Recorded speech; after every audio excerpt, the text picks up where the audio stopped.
So, good evening, everyone. First of all, I'd like to thank the Centre for People, Place and Community, and of course, Adam, for inviting me to present my work for their seminar series. This paper stems from my, as we've said, this AHRC funded collaborative doctoral award project with the University of York and National Railway Museum, looking at the forms and functions of commemoration of British railways from the 19th century to the present, and in fact, further into the future. One of the elements that came through strongly in my research, which became even more apparent when considering how it would fit in this seminar series, was how larger national narratives of the British Railways and their histories are developed, staged and owned by communities that find their local and regional identities linked to symbols of this wider industry.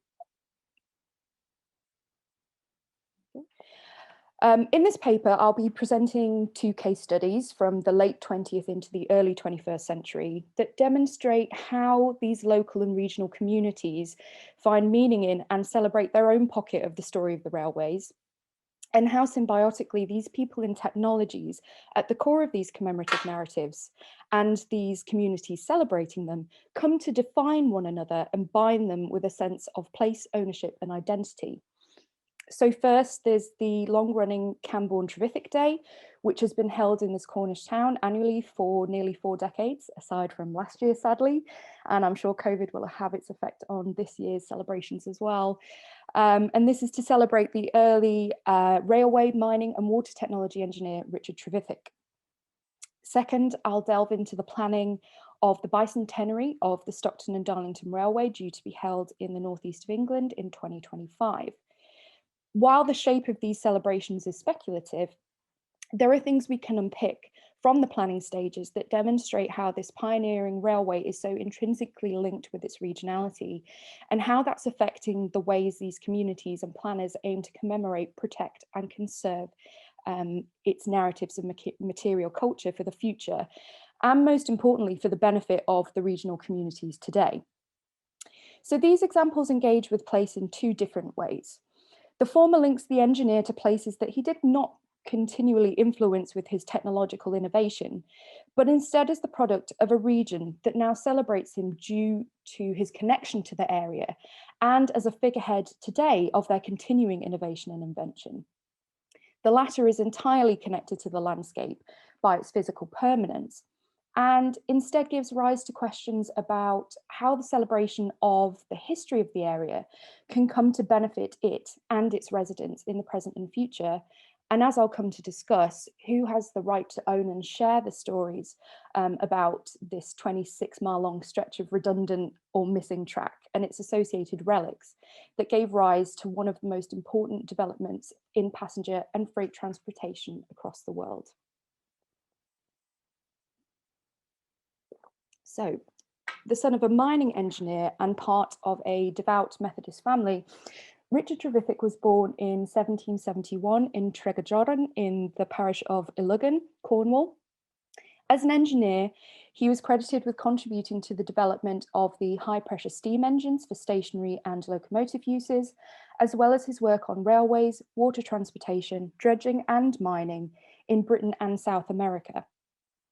For the successful application of some of his inventions towards developing the modern shape of the railways, including the steam-powered road engine Puffing Devil from 1801 and the locomotive engines Penny Darren of 1804 and Catch Me Who Can of 1808, he was at times titled the father of the locomotive, not to be confused with George Stephenson, who is known as the father of the railways.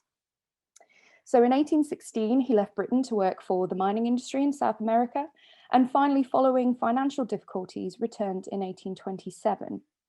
He was unable to generate investments for his new engineering proposals, but eventually secured work developing a reaction turbine for a steam vessel in Dartford, Kent in 1832. In 1833, still having had no investments for his proposed inventions and being estranged from his friends and relatives, he died, receiving only a pauper's burial by his fellow workmen. So a good portion of Trevithick's career was actually based outside of Britain, and this relative lack of visibility may have affected the way narratives of his life and reputation were projected through different commemorative components.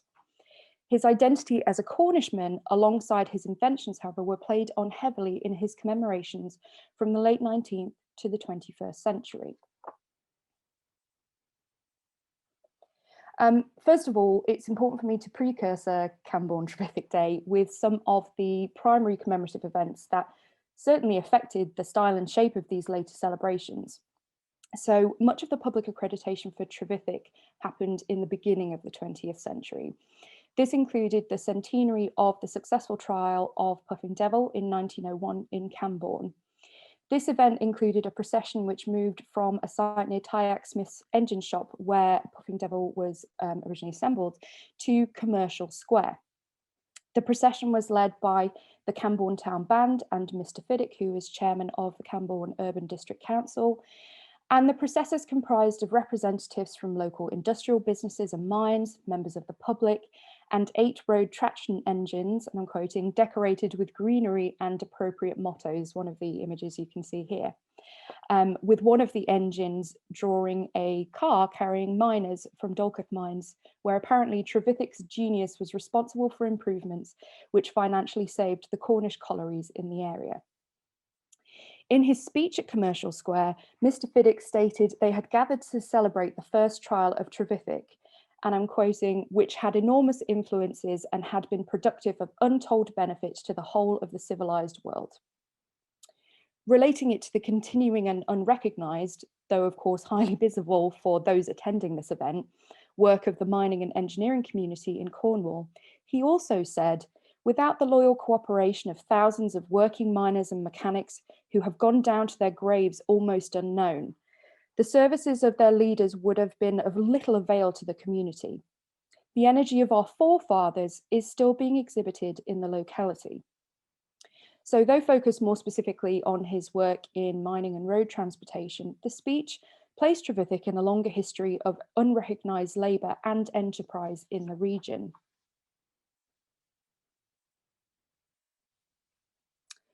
The next notable event was the ceremonial unveiling of a statue of Trevithick in 1932 by His Royal Highness Prince George, which is situated in front of Camborne's Public Library, gazing up Beacon Hill, which nodded to the famous trial of his road locomotive in 1801.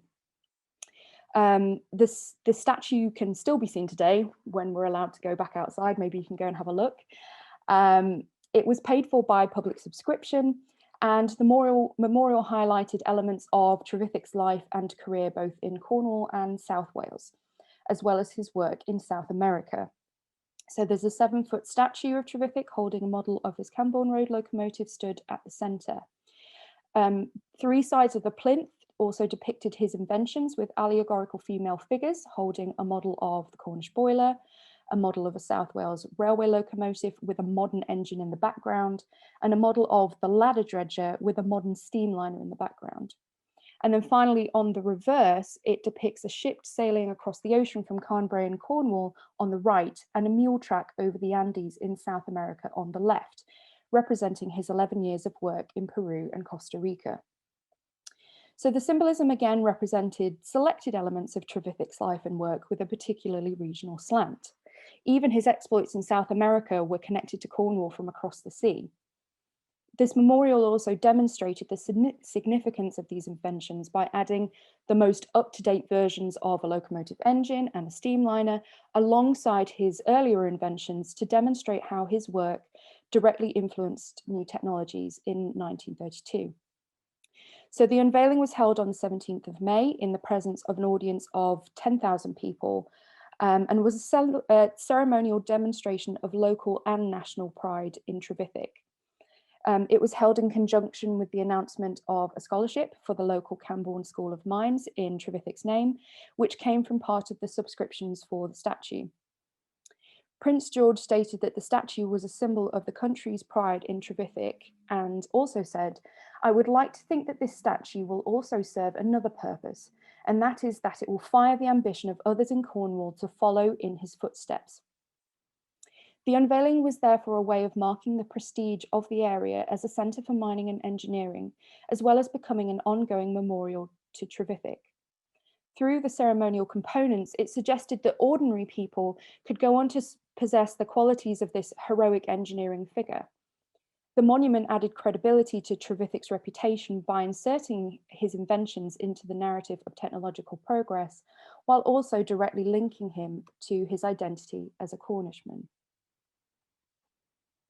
Then finally, in 1933, a series of events were organised to commemorate the centenary of Trevithick's death, with events held in Cornwall, London and Kent as places connected to his life and career. This included, as in 1901, a memorial demonstration organised this time by the Cornish Institute of Engineers, which processed down Fore Street in Camborne to the newly erected memorial statue at Camborne Library on the 22nd of April 1933, which was the actual anniversary of his death. Led by the Camborne Urban District Council and Cornish Institute of Engineers, the procession included members of Cornish Royal Institutions and Societies, local mining and engineering business representatives, Camborne's fire brigade riding on an engine, there were local school children, and a series of road locomotives, including a traction engine, a steam thrasher for agricultural work, a steamroller, and examples of his engineered designs, including a screw propeller and a mining drill bit. At the site of the statue, a series of speeches were given and commemorative wreaths were laid by the societies who took part in the procession. So once again, this event celebrated his work on mining, agriculture, and road engineering on a local level. But it's now to the 1980s that we focus, as a celebration that has lasted through several decades and continues to celebrate Trevithick as their most famous son.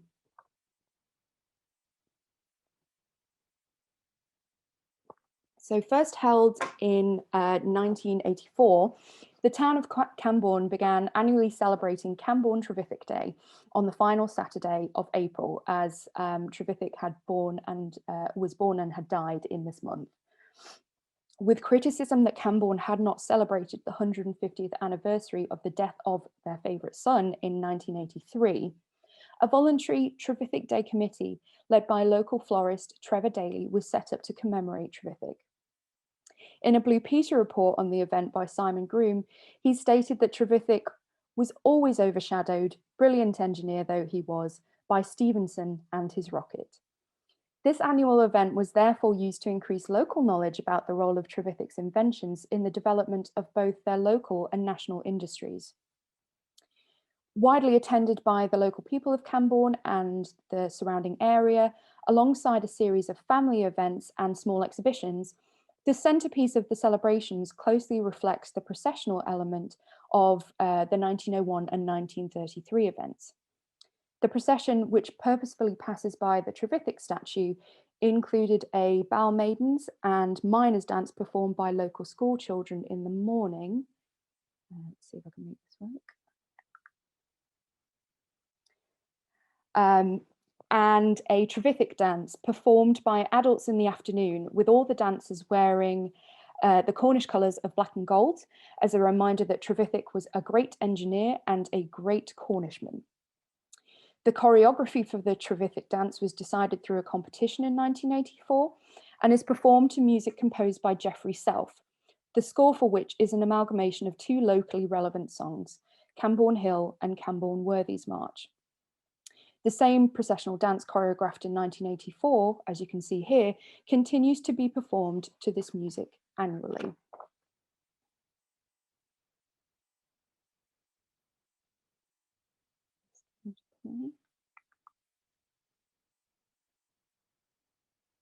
There we go. The most imposing element of the processions, however, are the cavalcades of original and replica steam-powered road vehicles, which from 2001 included a replica of the famous Puffing Devil built by the Trevithick Society. What is telling about this event, dubbed Camborne Trevithick Day, an annual celebration of Camborne and its most famous son, Richard Trevithick, is that it's been celebrated consistently each year in this town, with visitor numbers of around 30,000 people each time. Further, it continues to include many of the commemorative practices from the early versions of the annual event, including the processional features like the leading band, school children and adult dances, and the cavalcade of road steam engines supplied largely by steam enthusiasts. Therefore, while the different attractions at the yearly celebrations may have developed to provide more for visitors to engage with, the central demonstration of local pride in the region's achievements and Trevithick's inventions in the nation's industrial history have remained a constant feature of the celebrations. Much like the earlier commemorative practices celebrating Trevithick, his Cornish heritage and his technological achievements are central to the narrative of this annual event. By relating his identity and achievements to this Cornish community in the present, both the annual event and Trevithick have remained consistently relevant for over 30 years and demonstrate local pride in their industrial heritage and their community in the present.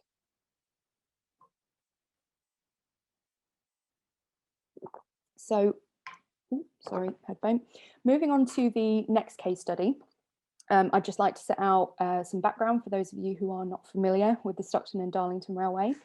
So an act was passed to begin the construction of the Stockton and Darlington between the town of Stockton and Witton Park Colliery on the 19th of April 1821.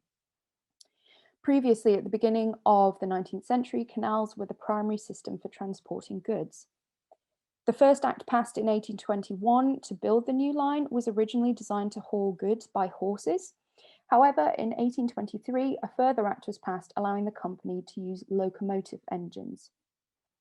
Attended by railway workers, management of this new company, and both national and international potential investors, on the 27th of September 1825, engineered by George and Robert Stephenson, the steam engine Locomotion No. 1 ran along a set of tracks from Hyington to Shildon, drawing 33 wagons filled with coal, flour, workers, as many spectators who could hold on, and the railway coach Experiment carrying committee members and officials. This moment marked the opening of the Stockton and Darlington Railway, and for some, this very small and now defunct line signalled the beginnings of the railway age as the first passenger railway in the world. Though some did and still do consider this line to only be the precursor to the real first modern railway in the world, the Liverpool and Manchester that was opened 5 years later, the underlying features of the Stockton and Darlington Railway, being a steam-powered engine for conveying passengers and freight, can be viewed as the beginnings of what Britain continues to rely on for a large proportion of its transport. As such, 1825 has been an important historical moment to measure commemorations from for almost 200 years now. The subsequent anniversary celebrations at the 50-year junctures occurred under 3 different types of organisational structures of the industry. So when the Jubilee celebrations were held in 1875 in the Northeast, the industry was comprised of several smaller railway companies. The North Eastern Railway, or NER, created in 1854, had absorbed the Stockton and Darlington Railway with many other smaller lines in 1863. By the Centenary in 1925, the railways were amalgamated into the Big Four. So that's Great Western, Southern Railway, London Midlands and Scottish Railway, and the London and North Eastern Railway, or LNER. This shift meant that in 1923, the NER, and as such the Stockton and Darlington, became a part of LNER, with the company leading the planning and delivery of this anniversary.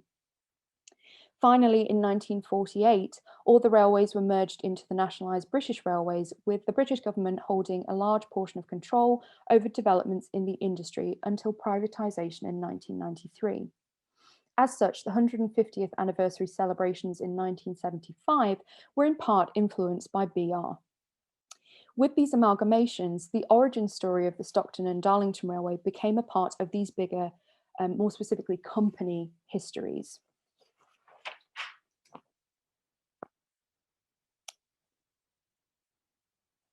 However, while the previous anniversary celebrations were spearheaded largely by railway operating companies, the Bicentenary is part of a larger movement towards local or regional celebrations being run by and for those with an interest in protecting, interpreting, and disseminating local history and heritage, rather than primarily putting branding and showcasing the industry's progress and new technologies at the centre of the commemorative practices.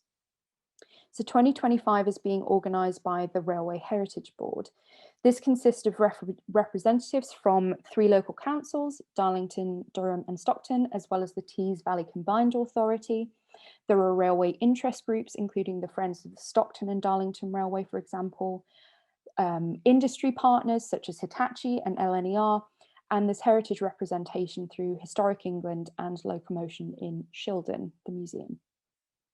The board was formally set up in 2018 following the confirmation in late December that year of their successful bid to become a Historic England Heritage Action Zone. So the Heritage Action Zone initiative more broadly aims to support local authorities to most effectively use their historic environment as a catalyst for economic growth. So using Historic England's expertise, the scheme is assisting these local authorities to restore deteriorated historic buildings, conserve areas to promote regeneration and renewal, and highlight and celebrate the unique character and heritage of an area in a bid to instill a sense of local pride, attract residents, tourists, businesses and investors, and create economic growth.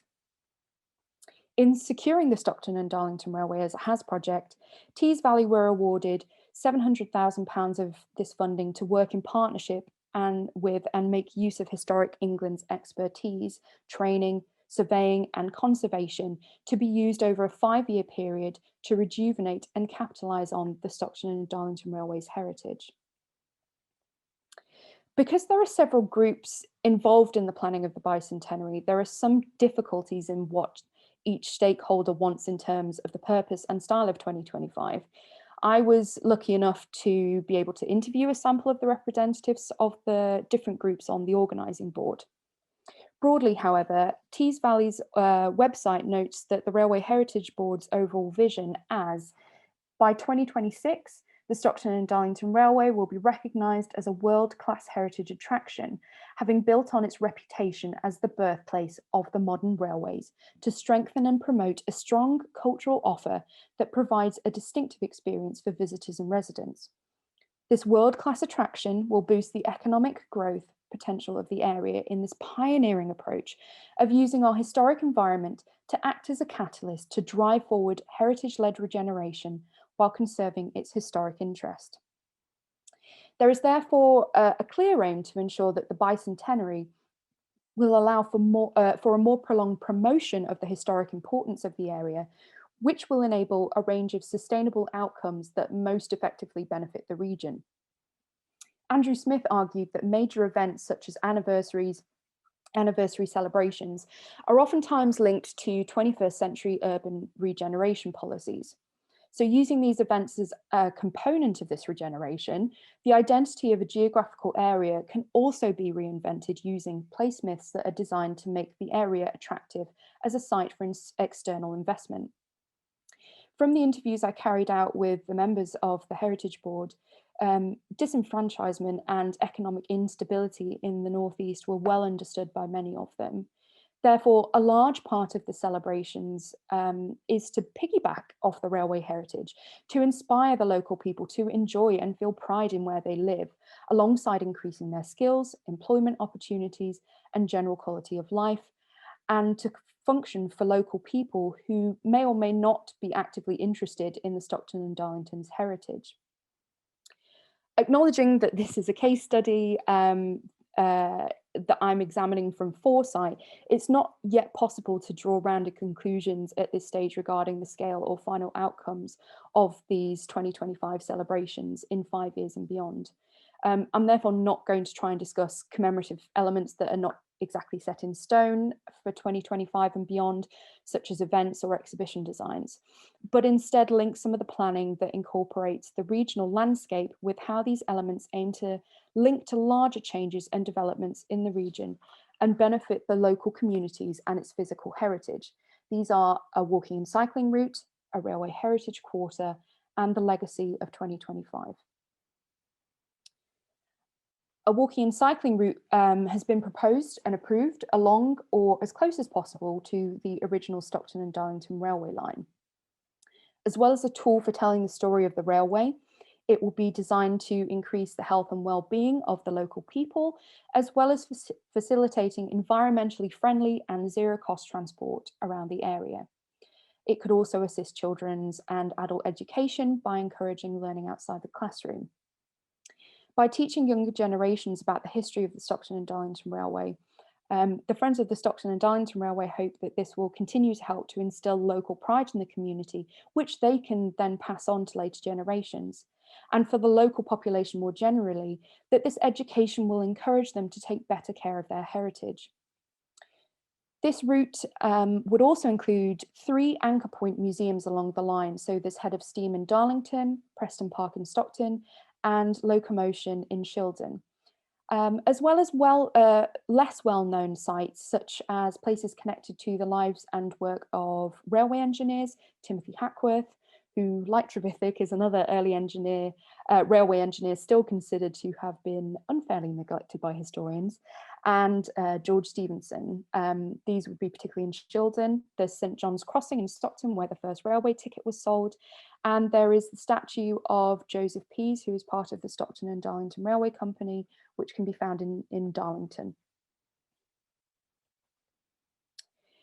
As part of the Heritage Action Zone, a 13-hectare railway heritage quarter built around some of the surviving parts of the Stockton and Darlington Railway in the northwest of Darlington, including the Head of Steam Museum, will be developed in preparation for 2025. A product of the Tees Valley's interest in the role of culture, the HAS designation, and with the importance of the Bicentenary holding it together, the Heritage Quarter aims to celebrate railway heritage and create a space for different public use.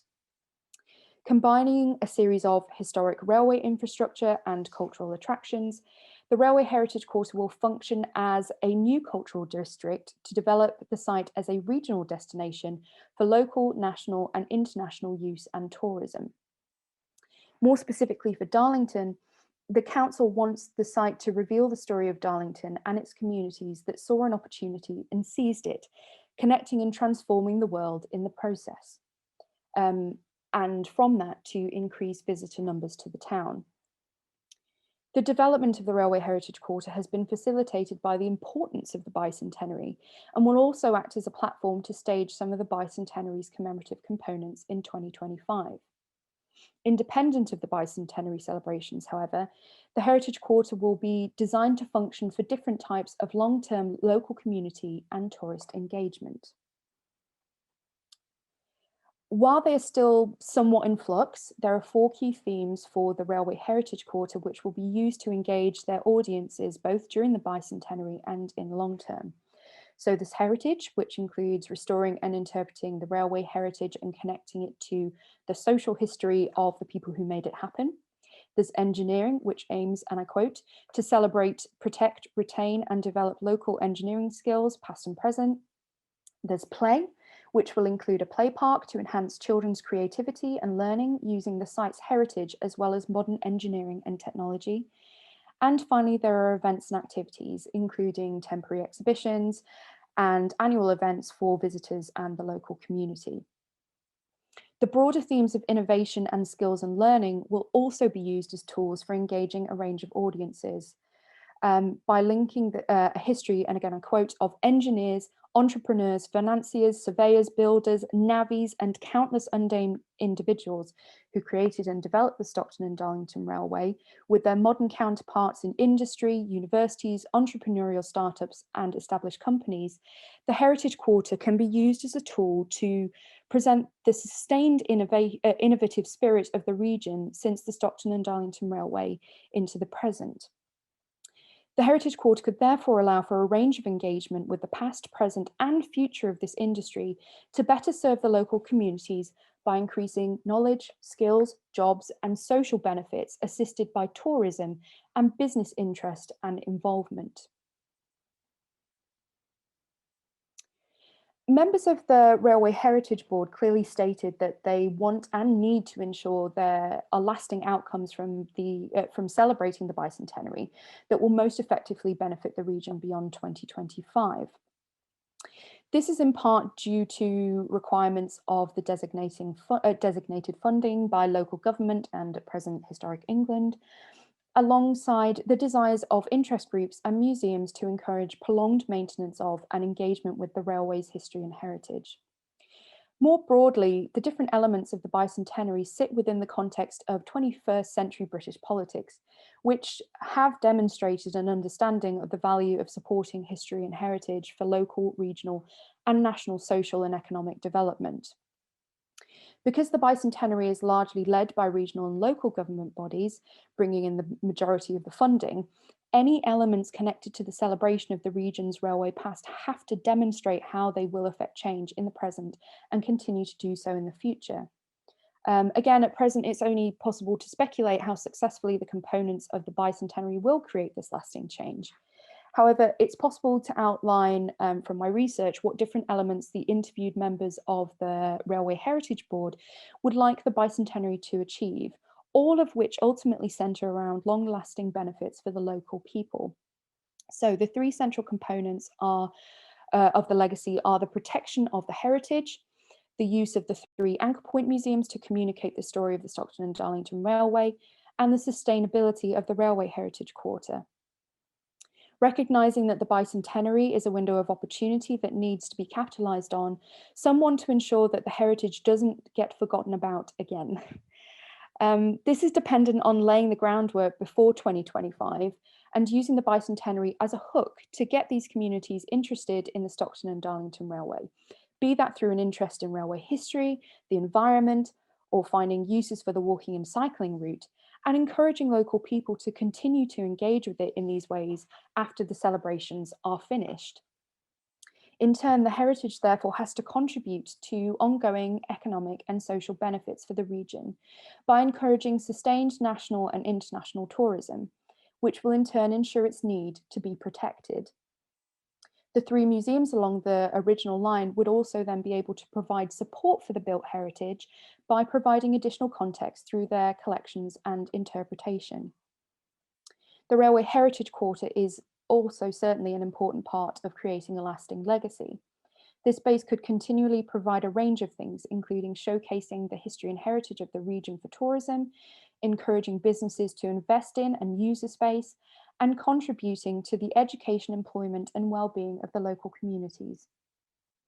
In order to ensure that it can continue to have these lasting benefits, the Railway Heritage Quarter has to be designed to be self-sustainable without the influence of the local and regional governments. This could be achieved by getting members of the Railway Heritage Board, such as the interest groups and businesses, to find their own uses for the space, even if the board were disbanded, as well as using the other components like the walking and cycling route and the museums to support the wider narrative of railway history and heritage for tourism, and encouraging local communities to see the continued social and economic benefits of using this Railway Heritage Quarter.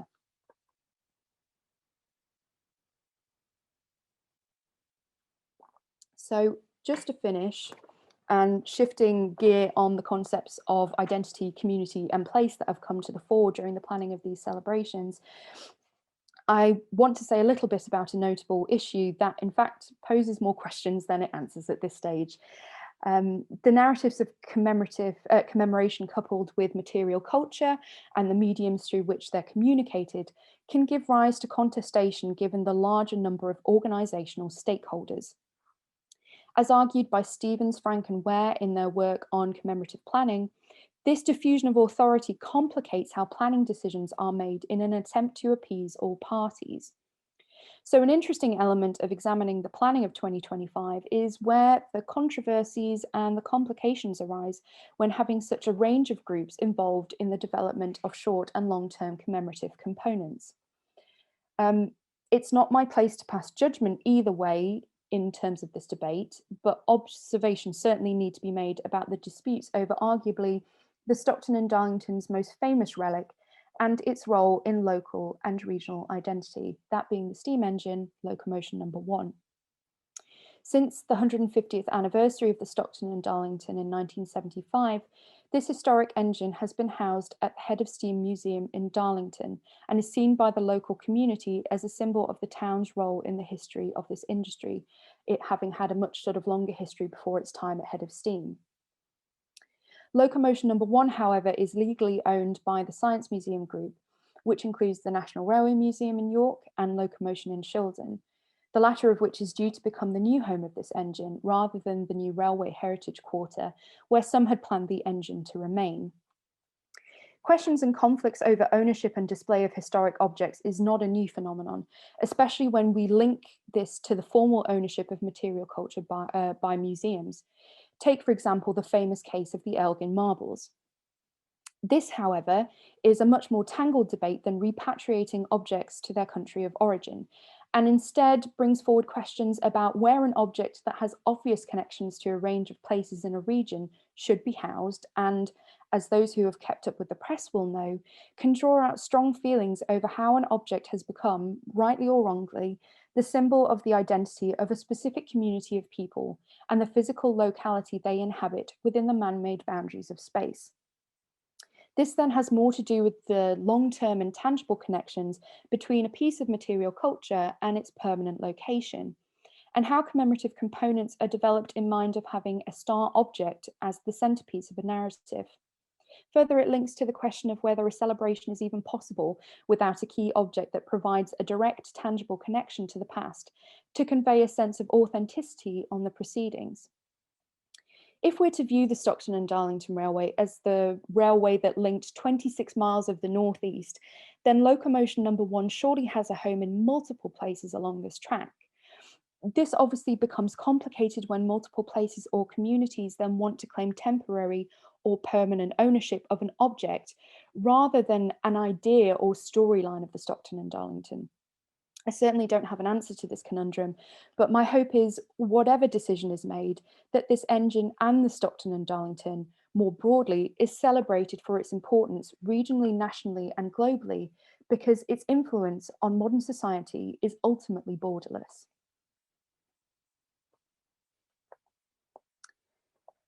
Kenneth Foote and Maoz Azayahu stated that the geography of memory locates history and its representations in space and landscape. And through commemorative practices and important anniversary points, liturgical time and mythic space can be brought together and exude a sense of permanence of the past. Camborne Trevithick Day and the Stockton and Darlington Railway Bicentenary are prime examples of how history and memory are firmly implanted both within the physical landscape and the identities of the communities they have served in the past and present. By connecting the present region and landscape with its historical purposes through commemorative practices, this can foster a sense of communal memory and use. Using Trevithick as a symbol of innovation, the annual celebrations highlight not only the reputation of this engineer, but what his inventions enabled socially, politically, and economically in later periods for this community, unifying them and situating their regional achievements and identities in the 20th and 21st centuries in connection to this pioneering figure. For the Stockton and Darlington Railway Bicentenary, these celebrations are a much grander springboard for creating more lasting change for both the railway's physical heritage and its narrative, while concurrently developing the area as a place that positively serves the needs of the local communities. However, the actors, the settings, and the ways in which performances of the past are conceived, managed, and staged in relation to this industry have distinct connections with wider social, cultural, political, and economic currents in a changing Britain from the 20th to the 21st century. Because commemoration now has to bring more than a mere celebration of the past, particularly where funding is involved, if we are to give rise to the importance of the past and put large levels of money into this, then we need to question what this does for the people who inhabit these places in the present and how this can be sustained into the future. This concurrently requires the protection and conservation of the historic environment and the development of attractions, both through celebratory events and more long-term installations for sustained tourist and business funding streams. The railway industry has related and continues to relate to the local, regional, and national in different political, social, and cultural ways, which correlates with the styles of commemorations. So, to put it another way, the complexity of these continuities and discontinuities of the use of commemorative practices can be situated within these delineations of local or national politics and social shifts. From these case studies, we can therefore see a combination of the persistence and the systematic evolution of commemorative cultures. Could it be that Camborne Trevithick Day has remained so stable for 4 decades because the narrative of Trevithick's life and work are less complicated to situate as a regional narrative, and that there are fewer alternative players to stake a claim to his connection to a specific part of the area? Conversely, commemorative components for the Bicentenary are being influenced by a range of very strong regional community, regeneration and tourism-led agendas that reflect the political and cultural landscape of Britain in the early 21st century. As 2025 and its outcomes have not yet been realised, it's too early to definitively conclude what will come out of these celebrations. But there are certainly high stakes for the organisers and the regional community, both politically and financially, in negotiating the delicate balance between remembering the past, improving different things for the local communities in the present, and looking forward to the future.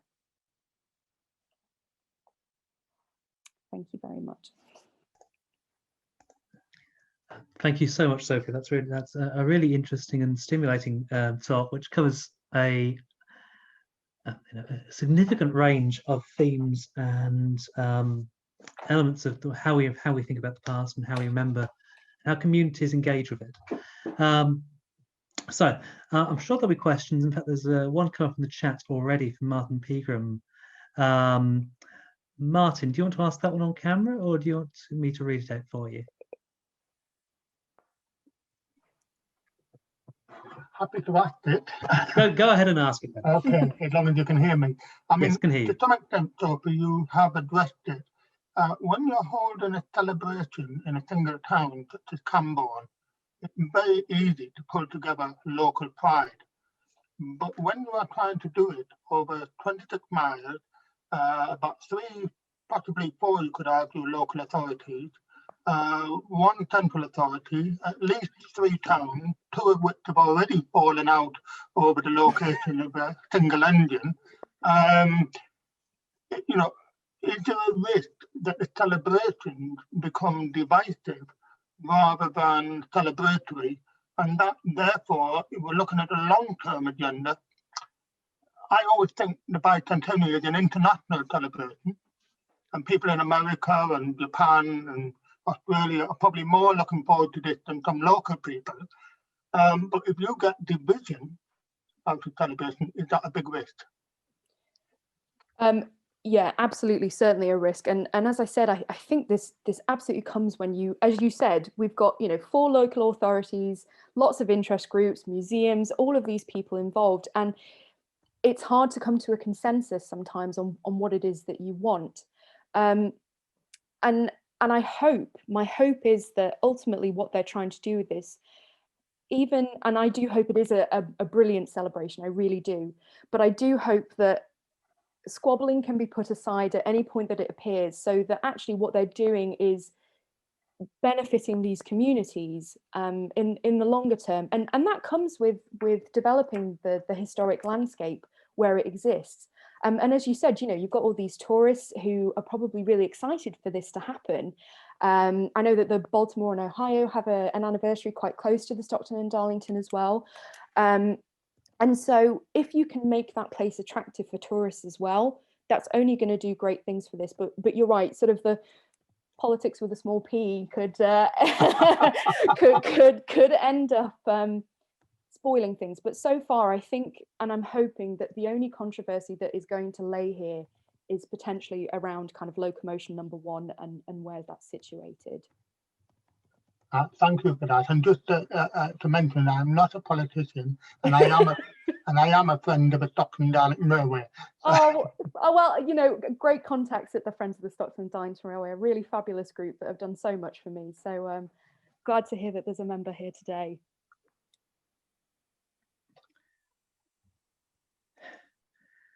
Yes, a couple of questions that have turned up in the chat. One from Siobhan Osgood. I hope you don't mind me asking this on your behalf, Siobhan. One question is wondering how Trevithick is remembered or honoured in South America. Do you only... So that's a really great question, because the answer is I couldn't find anything. I did this chapter about the commemoration of heroes. I did in conjunction looking at George Stephenson as well. And what I found most interesting was that there were some very notable commemorations of Stevenson in Italy and by the Italians. And he, Robert had spent more time over in the continent, but George hadn't. And yet they were celebrating him. And yet, for a man who spent so much time over in South America, there was nothing that so far, I mean, if anybody finds anything, please tell me, because I'd love to see it. But it seems odd that there's nothing that comes up. And potentially that's to do with kind of societal cultures of commemoration. If that's not something that they did at the time, or perhaps Trevithick wasn't quite as groundbreaking over there, he's not going to get the same sort of public accreditation as he does over here. But yeah, I'm sorry, I couldn't find anything. That's a really interesting point. How sort of some people are so pivotal in some places, not, despite what we might think, known in others. Do you have an observation? Yes, an observation about observation Chris Lewis about sort of this issue across Latin America about celebrating British heroes as opposed to those with more sort of local presence and different origins. I think that's really interesting. Mm-hmm. Any more questions, please? Yes, Richard Dennis.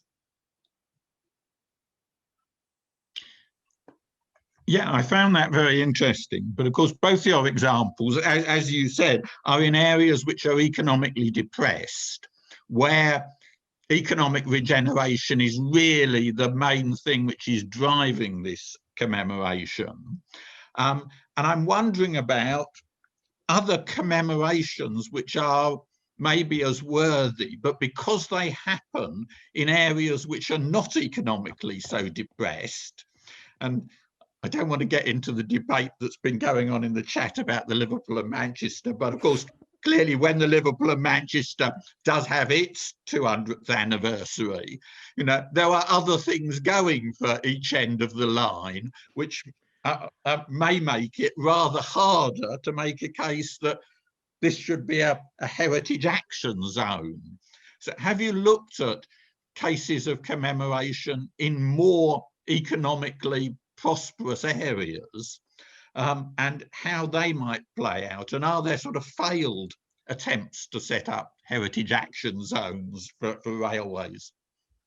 In terms of the railway stuff for the heritage action zones, I think that it's difficult because there are a few different levels to what they have for these action zones. So some of them are high street ones, some of them are sort of broader areas. So the Stockton and Darling is part of that, but there are plenty of other ones that are absolutely not related to railways. But from the examples I've seen, it's very much about developing these areas, as you said, that are potentially deprived and in need of particular regeneration. Curiously, you mentioned about the Liverpool and Manchester Railway. You could argue that there are regions of both of those places that could do with some serious regeneration. Sure. There's always, not for me to sort of downtrod your point, absolutely not. But I think the point is that even if you have that and that becomes part of their celebrations, they could find ways of being able to help pockets of those communities that need it. And the Liverpool Manchester in itself is going to end up being a little bit controversial in terms of Black Lives Matter movement and connections to slavery. So that's going to be a whole other section of problems that will come up. But in terms of prosperous areas, I mean, in terms of locality, what I've looked at has been largely from a historical standpoint. So it's difficult for me to say what's happening now and how that is sort of making change. But you can see a lot of things that come out of, for example, the National Railway Museum that celebrate a lot of railway history that is about the history. So, you have Flying Scotsman that's there, there's Mallard, Railfest, all of those, which are arguably more purely about the history. That's what they're about. They're there for the celebration. So that's probably the best example I can give you in a kind of 20th, 21st century context where, as you said, it's not about regeneration. It is more purely about a celebration of the past. Okay. It's a really interesting observation from Shane Mitchell in the chat, actually, about Cornish celebrations in Mexico and the US and Australia, but they're not specifically linked to Trevithick. So the Canuic Lawenda Cornish happiness celebration of Broken Hill in South Australia, but also, you know, some of these terms like Cornish engines, so ways in which which Trevithick contributed to. Yes. But that's, you know, there's the technological and sort of, well, I hesitate to use the word ethnic grouping, but you know, there's a Cornish identity that is found across the world, and that's yeah, exactly. I mean, there's Trevithicks in Japan, so you know, which is another great connection to somewhere else. And I suppose it's you know, is there a big enough community to want to celebrate those things? Because you have to have those people together to say, we want to talk about this, we want to celebrate our past and our present and our future. But unfortunately, sometimes commemorations involve more than one person. So we know. I see the origin of Shane's interest. It's a question from Tom Burnham. Tom, do you want to ask that on screen, or are you happy for me to do it for you? Well, I'll ask it since no response. Question is: anniversaries often been the occasion for publications, magazine articles, booklets, and more substantial research works. Has there been any comparison of these?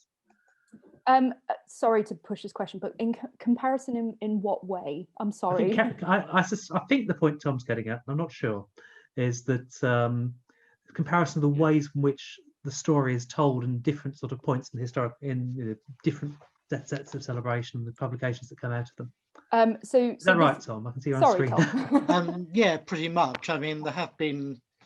I've got, for example, a pamphlet that the Southern Railway issued in 1944, when you would think there were more important things for it, to mark the centenary of the Paddock Wood Maidstone line.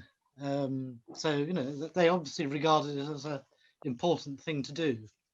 And, you know, you often see articles 100 years, 150 years or whatever of so-and-so. I mean, it's a standard trigger for writing the history of something.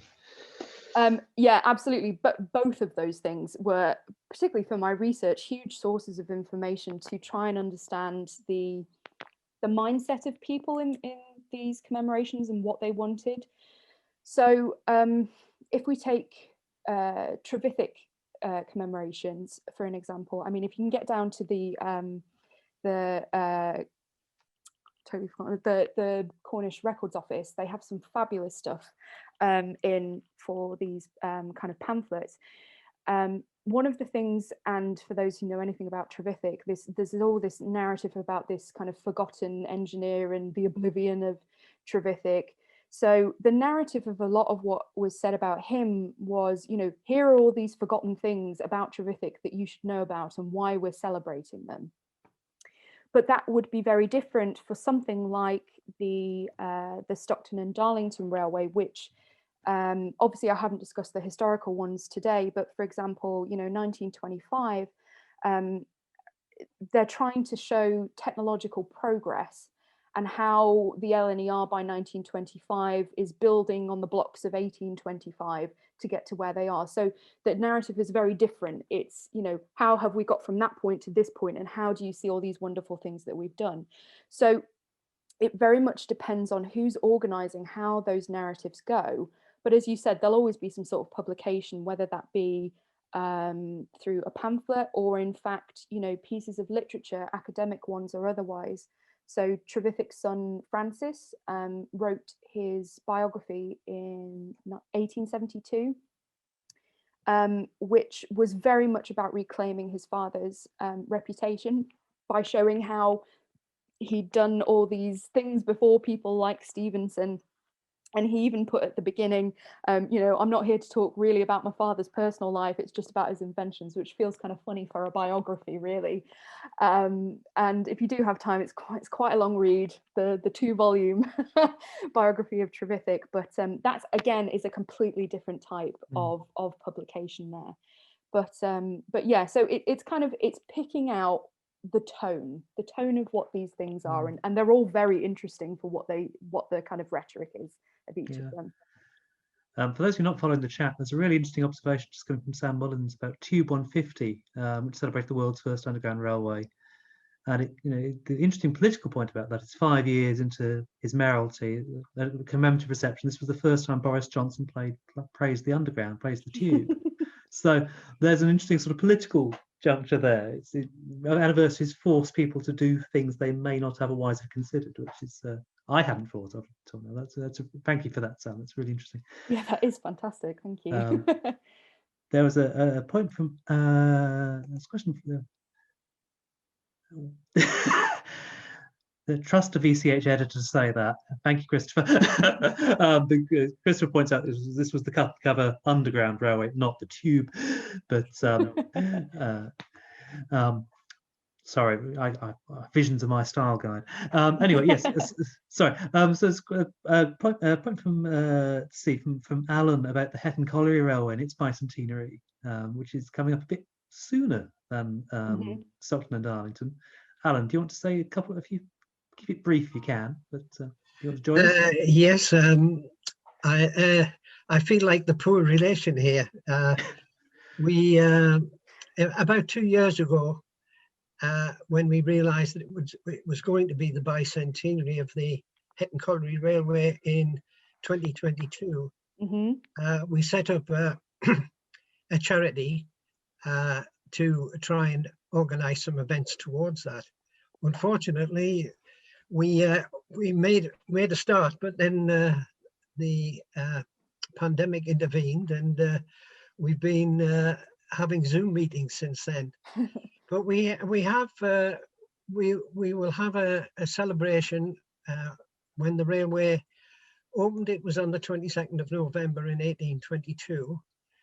We have an event organised for then, and we have a number of lecturers. I have a book which has just been published, that one, which is by Les Turnbull, and another book on the Hetton Colliery Railway, which John Banham, who I see is here, hasn't quite finished because he can't get into the archives.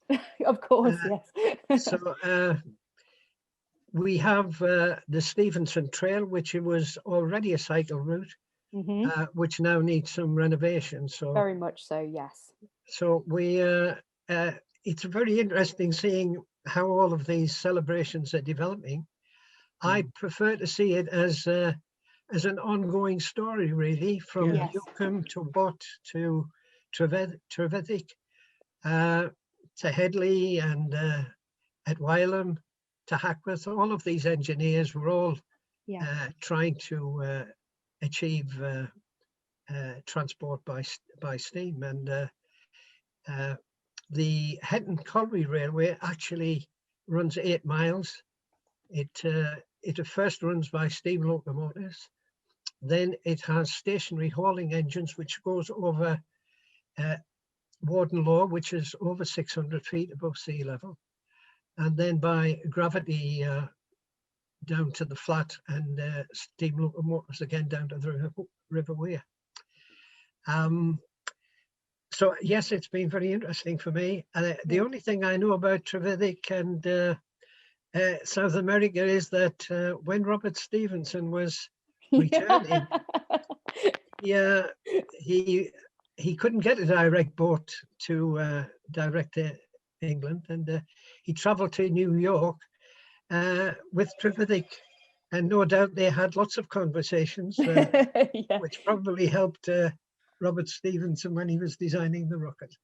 Yeah, there was an incident with a crocodile as well, which I know some archivists at the National Railway Museum are trying to find a reference for, but we don't know. Something like he fought a crocodile. I don't know. It's a great read. But you're right, obviously the connection with Stevenson. I mean, as you said, it's one of these things that all of these people and all of these things should be celebrated. But it's really hard. So one of the things that I wrote about in my thesis is this idea of having a champion. You know, who are the champions for these people? And if they're not loud enough and they're not big enough for other people to get there, and it's of no fault of the people organizing them, it's really difficult to push things forward, which obviously then sort of my heart goes out to you for the celebration that you want to do. And more than anything, I think almost you wouldn't want something like that so merely tacked on to something like the Stockton and Darlington anniversary, because it is in of itself something so brilliant up in the northeast that should have its time. And I really hope the celebration goes really well for that. And would you mind just putting the title and author of that book into the chat, please? Right, yes. Thank you so much. Okay, there's a couple of other, observation from Paul O'Donnell about the lack of continuity. One of the problems with anniversaries is the lack of continuity and maintenance of these sites. So they don't actually get the ongoing attention, perhaps, that they require. It's a very common problem in heritage in general, but particularly, I think, for this sort of industrial heritage, because it's less, what's the word? Aesthetic, perhaps, is the word I'm looking for. But Chris Lewis has got his hand up. Chris. Thanks. Could I push you on the subtexts of celebrations and the main points of celebrations? That came over quite well in the Stockton and Darlington, where one could regard the political agendas of the people who are backing this as a kind of subtext. It may look like a subtext when it's on. At the moment, it looks like the main point because it's what's driving things forward. But how you would apply that model of subtexts and main points to Trevithick? I mean, I wonder, I'd want to put the case, I think, that the point of the Trevithick celebrations is not Trevithick at all, it's Cornishness. And therefore, it shouldn't be discussed alongside other railway celebrations, but alongside rugby union, the Cornish pasty, not being Devonian, not being English, and other aspects of Cornishness. I agree with you. It's that I find it interesting that an engineer has ended up in this very kind of interesting narrative of Cornishness, as you said, which is very distinct from other types of British communities, as much as Wales and Scotland and Northern Ireland are. Cornwall is right in there too. And you're right, I wouldn't even say that's necessarily a subtext of what is going on, because it's almost this symbiotic thing that happens, that Trevithick is Cornish and they're celebrating Cornwall, and because Trevithick is Cornish, they're celebrating him. So it kind of all comes together in a way that means that the people of the area can be celebrating themselves as much as they can the past. And that's very much the same for, arguably from what I've seen, all commemorative things. You cannot just commemorate the past without even having something about the present that you want to say. And be that the undertones, as you said, this kind of subtext, or whether it be more obvious like the Stockton and Darlington is, the present is always going to influence how we talk about things and how we celebrate them. Yeah, thanks. If I could come back with a kind of a follow-up on that. It's striking that the two periods of time in which the Trevithick celebrations before the present one, say Edwardian and interwar, are periods where in England the historical pageant movement is running amok. Yeah. But look at the map on the Historical Pageants website. Hardly. I've seen, yeah.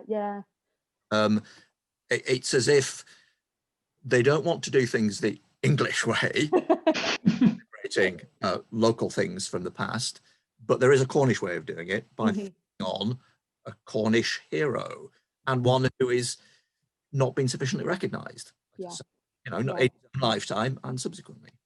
And sorry, continue, Chris. Thank you. Yeah, you're right, and it does feel quite sort of separate. And what I think was particularly interesting, so the statue, which I didn't really have time to mention, but actually they'd planned to get that up before the war, the First World War, but due to the war, it didn't happen. So that statue placement almost feels a little bit out of place, maybe in terms of the processional stuff, but then you can kind of add that on. And you're right, this pageantry stuff, and again, so the Stockton and Darlington had some railway at Centenary had a fabulous pageant, and they had ones connected to the Railway Queen, which was the railway workers that did pageants with themes every year. And it is, but you're right, it does feel different. It's not this kind of showy, we'll put on a historical drama, as it were, as we go through, but it is, celebrating people now, here and now, and we'll talk about that. So yeah, thank you. That was a really interesting point. Hang on. There's Lena Lindell has posted a link to Trevithick and the crocodile, which I recommend you follow up because it's brilliant. Thank you, Lena. I'll put it on Twitter in a second. Yeah, please do. Yeah, so Lena was working in the archives at the National Railway Museum. She's now one of the PhD students there, so she would know exactly where to go for this stuff. Brilliant. Something I never heard of about Trevithick before. So there's a question from Will Armston Sherritt, which is you talked about the Stockton and Darlington celebrations being a focus for regeneration. Is there any comparison been done with areas where there are more pressures over land use? And sort of talks to the point about deprivation, I think. For example, urban centres such as London or Manchester, where there's huge demand for housing, commercial property and transport provision. And does this make a difference to how commemorations occur? I will say that I don't think that I can necessarily answer that question, more due to the fact that they're not the type of places that I've really gone into this. But if we're talking about these places where, yeah, there are place pressures, but there is always spaces that can be reused and reinvented. This, you know, the Railway Heritage Quarter is a great example of that. It's a completely disused space that is being changed up for a community use, something that will make sense, and, you know, both for the history and the people and for economic growth. So yeah, whether that changes when we talk about more urban centres, I don't know. I think that there'd need to be, as we were talking earlier, you know, if we're to look at the Liverpool and Manchester Railway Centenary, is that gonna change anything? Is that going to affect any kind of regeneration projects? And I think then we can start to try and make those comparisons. But because we're not dealing with a lot of 21st century big anniversary things yet, it's hard to draw those comparisons yet.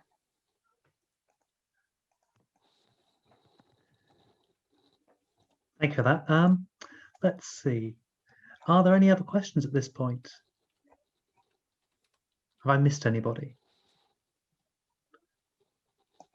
No? Okay. Right. In that case, I will thank everybody very much for lending us their evening on this quite nice February day here in Kent.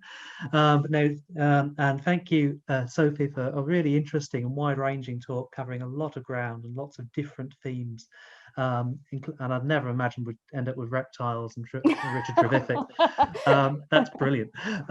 So if you could thank Sophie in the usual way, using either clapping on screen or using the reactions button, that would be hugely appreciated. Thank you so much. Thank you everybody for coming. Thank you.